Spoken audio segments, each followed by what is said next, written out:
ஆண்டவரும் மறுமை இரட்சகருமாகிய ஆண்டவராக இயேசு கிறிஸ்துவின் நீடிய நேச்ச நாமத்தில் இந்த 3ஆம் நாளிகையில் கூட இந்த பகல் நேரத்தில் உங்களையும் உங்கள் குடும்பத்தையும் சந்திப்பதில் நாங்கள் மிக்க மகிழ்ச்சி அடைகிறோங்க. ரொம்ப சந்தோஷம். நீங்கள் எனக்காகவும் என் குடும்பத்துக்காகவும் தினமும் ஜெபம் பண்ணி கொண்டு இருக்கிறீங்க. உங்களுக்காக, உங்களுடைய ஊழியங்களுக்காக, உங்களுடைய பிள்ளைகளுக்காக நாங்களும் தொடர்ந்து ஜெபம் பண்ணி கொள்கிறோம். ஒருவருக்கொருவர் ஜெபத்தில் தாங்கும். பிரியமானவர்களே, இந்த தீர்க்க தரிசன இந்த லெந்து கால தியானத்திற்கு உங்களை அன்புடன் வரவேற்கிறோம். 3ஆம் நாளில் கூட ஒரு அழகான வசனத்தை உங்களுக்காக, உங்கள் குடும்பத்திற்காக காண்பித்து கொடுக்க விரும்புகிறேன். எபேசியரின் புஸ்தகம் 2வது அதிகாரம் 13வது வசனத்தை நான் வாசிக்கிறேன். கவனமாக கேளுங்கள். முன்னே தூரமாயிருந்த நீங்கள் இப்பொழுது கிறிஸ்து இயேசுவின் இரத்தத்தினாலே சமீபமாய் மாறினீர்கள். முன்னே தூரமாயிருந்த நீங்கள் கிறிஸ்து இயேசுவின் இரத்தத்தினால் நீங்கள் சமீபமாய் மாறினீர்கள் என்று வேதாகமம் தேவனுடைய வார்த்தை சொல்லப்படுகிறது. முன்னே நீ தூரமாய் இருந்தால், எப்படிப்பட்ட தூரமாய் இருந்தால், முந்தி காணியாட்சிக்கு புறம்பாய் இருந்தால், இயேசுவை நேசிக்காமலும் இயேசுவின் அன்பை பெற்றுக்கொள்ளாமலும் அந்த கல்வாரியின் அந்த இரத்தத்தின் மகிமையை நீ சுதந்தரித்துக் கொள்ளாமலும் நீ தூரமாய் இருந்தாய். ஆனால் இந்த பவுல் மூலமாய் எபேசு பட்டணத்திற்கு ஆண்டவர் சொல்லுகிறார், முன்னே நீ தூரமாய் இருந்தாய். ஒரு காலத்திலே நீங்கள் தூரமாய் இருந்தீர்கள். ஆனால் இக்காலத்திலே இயேசு கிறிஸ்துவின் இரத்தத்தினால் நீங்கள் சமீபமாக்கப்பட்டீர்கள்.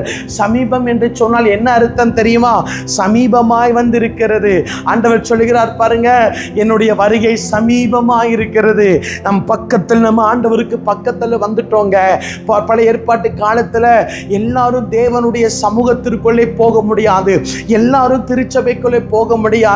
வெளிப்பிரகாரம் இருக்கும், பரிசுத்த ஸ்தலம் இருக்கும், மகா பரிசுத்த ஸ்தலம் இருக்கும். இப்பேற்பட்ட படிகளை தாண்டிதான் அந்த ஆசாரியன் உள்ளே போக முடியும். ஆனால் நடந்தது என்ன தெரியுமா? ஆண்டவர் சிலுவையில் இரத்தத்தை சிந்தி தன் ஜீவனை விட்டார்.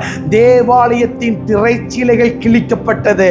இனி முற்பிரகாரமும் இல்லை, மகா பரிசுத்த ஸ்தலமும் இல்லை. எல்லாரும், எல்லா என் பிள்ளைகளும் என் இரத்தத்தினால் கழுவப்பட்டபடியினால் அவர்கள் கிருபாசனத்தண்டை கிட்டி சேர அவர்கள் முழு தைரியம் பெற்றிருக்கிறார்கள். அல்லேலூயா. இன்றைக்கு அதனாலதான் நம்ம எத்தனை பாவங்கள் செஞ்சாலும் திருச்சபைக்குள்ள தைரியமாய் போக முடிகிறது. அதனாலதான் நம்ம எத்தனை பாவங்கள் செய்தாலும் திருவிருந்திலே கையேந்தி அப்பத்தையும் திராட்சரசத்தையும் வாங்கி நம் தைரியமாய் இரத்தத்துக்கும் தேவனுடைய சரீரத்திற்கும் அடையாளமாய் அதை நாம் பானம் பண்ணி கொண்டிருக்கிறோம். எனக்கு அருமையான தெய்வ ஜனமே, எனக்கு அருமையான தெய்வ பிள்ளையே, ஒரு காலத்தில் நாம் தூரமாய் இருந்தோம். என்னுடைய வாழ்க்கையை பார்த்தா ஒரு காலத்தில் நான் குடித்துவிட்டு குடிகாரனாய் கஞ்சா எடுத்துக்கொண்டு கூலிப்படையில் இருக்கிற நண்பர்கள் கூட என் வாழ்க்கை தலைகீழாய் போய்கொண்டு இருந்தது. ஒரு நாள் இயேசுவின் இரத்தத்தினால் நான் கழுவப்பட்ட நேரத்தில் அவருக்கு நான் சமீபமாய் மாறி வந்தேன். அல்லேலூயா. நீங்களும் இன்றைக்கு கர்த்தருடைய சமீபத்திற்குள்ளாய் கடந்து வரணும். உங்களால் குடி பிரச்சனையை விட முடியலையா? உங்களால் அந்த பாவத்தை விட முடியலையா? உங்களால் அந்த அசுத்தத்தை விட முடியலையா? பிரதர், இதுக்கு ஒரு அடிக்ஷனாக இருக்கிற பிரதர், இந்த பாவத்தை எப்படி ஜெயிக்கணும் எனக்கு தெரியல, இந்த காரியத்தை எப்படி எனக்கு ஜெயிக்கணும்னு தெரியல, எனக்கு தேவ சமூகத்திற்கு போனாலே மனசு குத்தப்படுது என்று சொல்றீங்களா? ஆண்டவர் சொல்லுகிறார், என்னுடைய இரத்தத்தினால் நீ சமீபமாக்கப்பட்டாய், உன்னை நான் சேர்த்து கொண்டேன். நீ பாவிங்கிறதுக்காக உன்னை தள்ளிவிட்டு போகிறதுக்கு நான் சாதாரண மனிதன் இல்லையா? இல்ல, நான் தேவன். நீ என்னுடைய இரத்தத்தினால் சமீபமாக்கப்பட்டு இருக்கிறாய். அப்பாவும் பிள்ளை எப்பவும் பாருங்க சமீபமா இருப்பாங்க, பக்கத்துல இருப்பாங்க, நெருங்கி இருப்பாங்க. அவர் உங்கள் குடும்பத்திற்கு தூரமா இல்லை, உங்கள் குடும்பத்திற்கு சமீபமாய் இருக்கிறார். உங்கள் ஊழியத்திற்கு கர்த்தர் தூரமாய் இல்லை, உங்கள் ஊழியத்திற்கு கர்த்தர் சமீபமாய் இருக்கிறார். உங்கள் வியாபாரத்தில் கர்த்தர் தூரமாய் இல்லை, உங்கள் வியாபாரத்தில் கர்த்தர் சமீபமாய் இருக்கிறார். நீங்க நினைக்க வேண்டாம் கர்த்தர் தூரம் போய்விட்டார், கர்த்தர் என்னை விட்டு விலகி விட்டார். கர்த்தர் சொல்லுகிறார், நான் உனக்கு சமீபமாய் இருக்கிறேன். ஏன் சமீபமாய் இருக்கிறீங்க ஏசப்பா? என் மகளே, என் மகனே, நீ என் இரத்தத்தினால் நீ கழுவப்பட்டபடியினால் நான் உனக்கு சமீபமாய் இருக்கிறேன் என்று கர்த்தர் சொல்லுகிறார். அல்லேலூயா. இருக்கிற இடத்துல கண்களை மூடி, ஆண்டவரே, நீர் எங்களுக்கு தூரமா இல்லை ஆண்டவரே. அன்னைக்கு பேதுரு கூட நீர் கப்பல்ல அந்த போட்ல நீங்க சமீபமாய் அவன் பக்கத்துல உட்கார்ந்து இருந்தது போல எங்களுடைய வாழ்க்கை என்கிற அந்த பிரயாணத்துல நீ சமீபமாய் இருக்கிறேன்.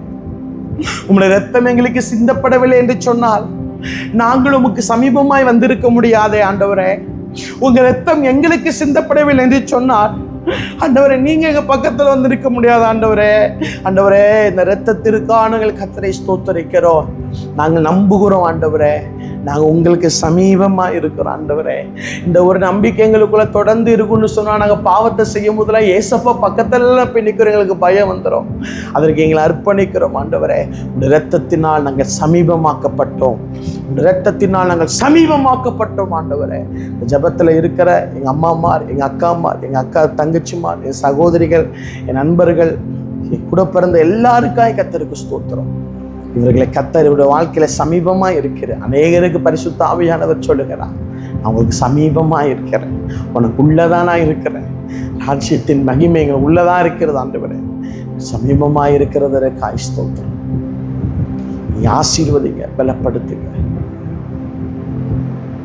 இயேசுவின் நாமத்தில் ஜெபிக்கிறோம் நல்ல பிதாவே, ஆமென். பிரியமானவர்களே, ஒரு காலத்தில் நீங்கள் தூரமாய் இருந்தீர்கள், ஆனால் இப்பொழுதோ இயேசு கிறிஸ்துவின் இரத்தத்தினால் சமீபமாக்கப்பட்டீர்கள்.